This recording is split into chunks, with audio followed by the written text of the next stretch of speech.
ẹ̀yin èèyàn mi nílé lóko lájò níbikíbi tí ẹ bá wà ẹ̀yin màmá ẹ̀yin bàbá ẹ̀yin ẹ̀gbọ́n ẹ̀yin àbúrò lọ́kùnrin lóbìnrin lọ́mọdé lágbà Abdulateef Adédìméjì Adétọ́lá lórúkọ mi bí gbogbo yín ṣe mọ̀ òṣèré orí ìtàgé ni mi ò níṣẹ́ méjì o. mo fẹ́ sọ fún yín wípé tẹ́ ẹ bá fẹ́ mọ̀ nípa àwa òṣèré orí ìtàgé tẹ́ ẹ fẹ́ mọ̀ nípa nǹkan tá à ń ṣe tó jẹ́ reality tí ò sí ká figbá kan bọ̀kan nínú bẹ̀ ẹ jọ ẹ máa bá mi wo Bisi Ológe Show ó mọ bó ṣe ń mú wa ẹ máa wo Bisi Ológe Show.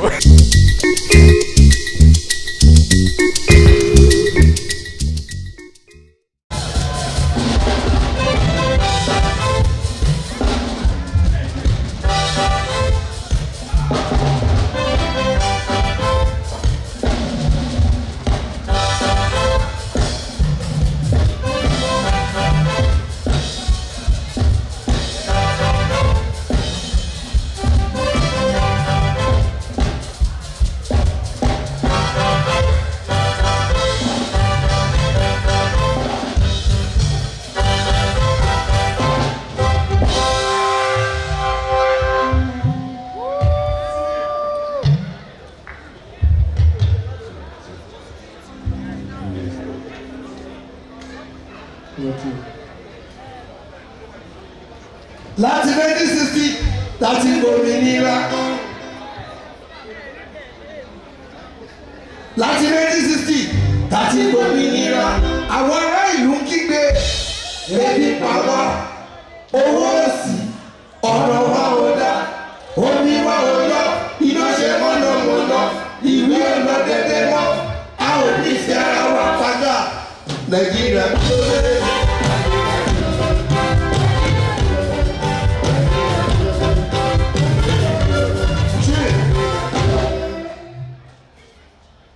Now only this country, if I wake up in the morning, the first thing you go hear say, this country, Nigeria jaga jaga, bad country, name it, all odds of things. Nigeria no good, Nigeria no shit, Nigeria no more. But go to America, 4 years old, say, God bless America.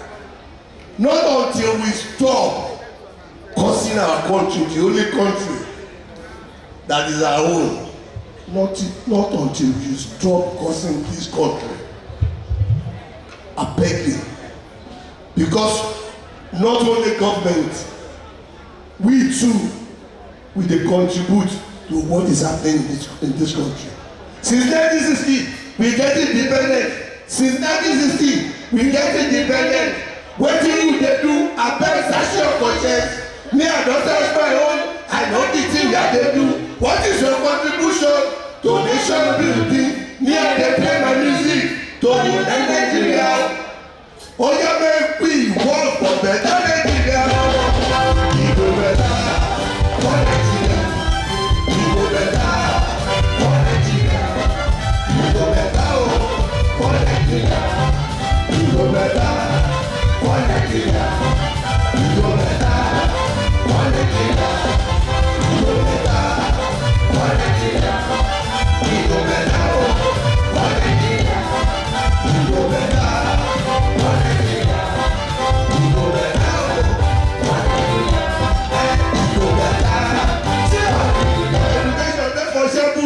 Let the fight solution. Education dey for shabu. Let the fight solution. Our people dey for cover. Let the fight solution. Our people dey run o. Dey run America. Our people dey run o. Dey run for Israel o. Oya make we one for better Nigeria o. We go better for Nigeria. We go better for Nigeria. We go better o for Nigeria.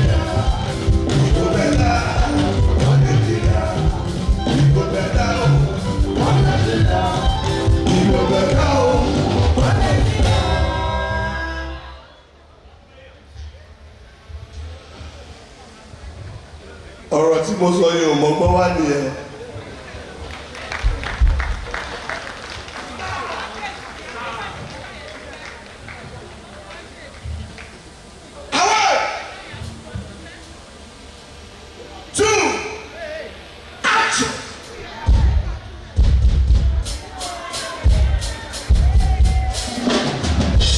yé àfojúdi Shina Peter síbáṣíwá lọ́lẹ́ àfojúdi Shina Peter síbáṣíwá lọ́lẹ́ tẹ́lẹ̀tẹ́lẹ̀ kiri yẹn ti tọ́ ní ṣíríṣí sùwẹ́tẹ̀ nítorí ìdìrìkì ẹ̀ fún bọ́ lára ìjọ Shina ṣàkàdé pé ìlú Shina rẹ̀ ti lẹ́jẹ̀ náà.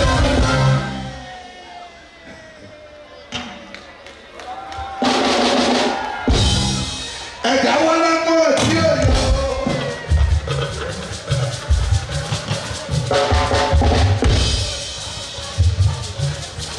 ẹlọgbọ́n mi lága lọ Shina bòde. yéèyé oyè o. yéèyé lọ́lọ́lọ́ o. Shina bòde.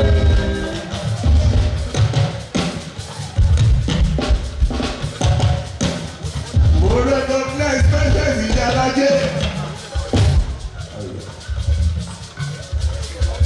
kábíyèsí ń tọ́ ṣọ́wá dáadáa.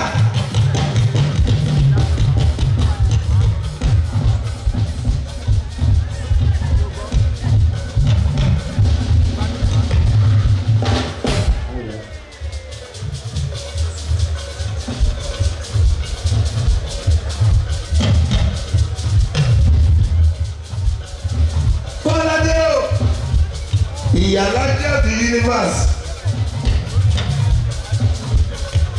Olúwatóyìn ní Kọ́ládé o. Olúwatóyìn ní Kọ́ládé o. Àwọn ọjà ajá ọmọ bàdóde. Ìyálàjẹ o. Ìyálàjẹ o. Ó yá lọ Olúwatóyìn o. Olúwatóyìn.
Thanks for watching this video. Please don't forget to click on subscribe button.